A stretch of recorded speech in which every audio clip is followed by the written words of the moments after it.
So Kāinga Whānau Ora is our pilot collective impact initiative that we've been running for the last 5 years and working alongside whānau who've been living in social housing and in the Palmerston North Fielding area.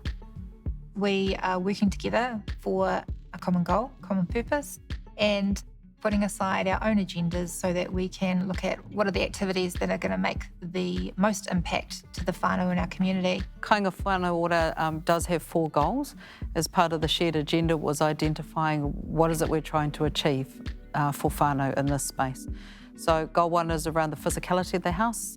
People are living in warm, dry homes and flourishing communities. The second goal was about supporting whānau to either access or create or develop pathways of opportunity to access information, because knowledge is power. The third was around supporting whānau to live in loving, healthy relationships. We didn't want to assume that whānau didn't, but that's actually quite core. And our fourth was not only look at the service delivery and operational angle, but also about system change. Kāinga Whānau Ora has been able to bring our partners together in a way that's quite a little bit different, so that we're not doing the same thing, that we're actually doing what we're best at, and how we can interlink so there is not so many gaps in between the delivery of service to whānau.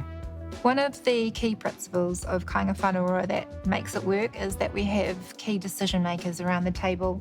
So as part of our working group, we have people there who either have the ability to make particular decisions that affect whānau, or who have a direct line to someone who can. You do need to not only be present at the meeting, but there is mahi that you need to do outside of the meeting. Everyone has to be much more authentic about being part of it and not relying on te tihis to do all the mahi.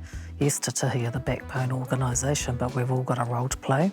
Te tihi support collective impact through the use of resources, people, time, physical spaces, making sure they always have that manaakitanga that makes us feel really, really welcome, and that all encourages everyone to work together.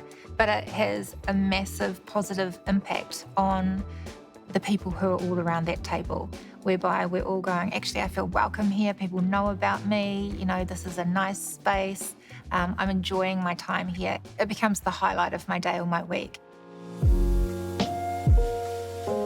I think the power of collective impact is, one, I think we can repurpose some of the resources that are being used in a futile way and reorient those to what it is that whānau are looking for. It isn't necessarily always that there's new money needed. So whānau who are involved in Kāinga Whānau Ora are living in Kāinga Ora properties. And one of the squads that was put together was called Te Aki Taio, which is about looking at the environment. And the first piece of work that was put together was a day of helping whānau basically pick up unused items. So old whiteware was a massive issue for whānau. We had this free manpower because we had people who needed to do their community work hours anyway. And so if they could do that in their own community, some of them, then that shows them that they can directly impact the whānau in their lives. And also it made a massive difference to whānau that they got rid of all this junk that was cluttering up their backyards or inside their houses. So a good example of a collective impact initiative that we were able to do under the Kāinga Whānau Ora umbrella was a kaupapa called Tangata Ahunui, aka in MSD speak, that's a work skills ready program.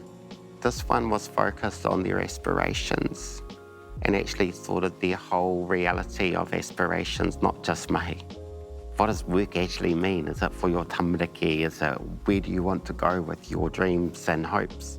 The great part about the Tangata Ahunui program was that the multiple partners contributing their unique contributions to be able to support whānau to get to employment, whatever those barriers might have been. For some whānau, for example, not having a licence was actually a barrier to being able to engage in mahi.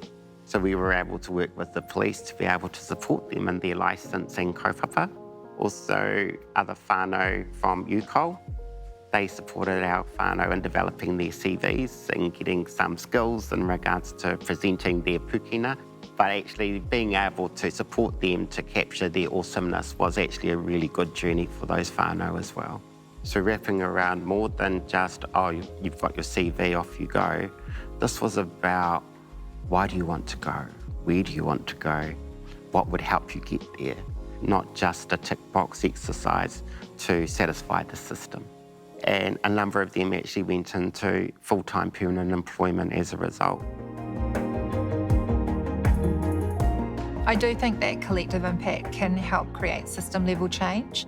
The hope is that the work that we do as part of the Kāinga Whānau Ora working group and the squads will inform more information for those higher up who have that higher ability to create that system-level change. Collective impact, I think, has a high degree of transparency.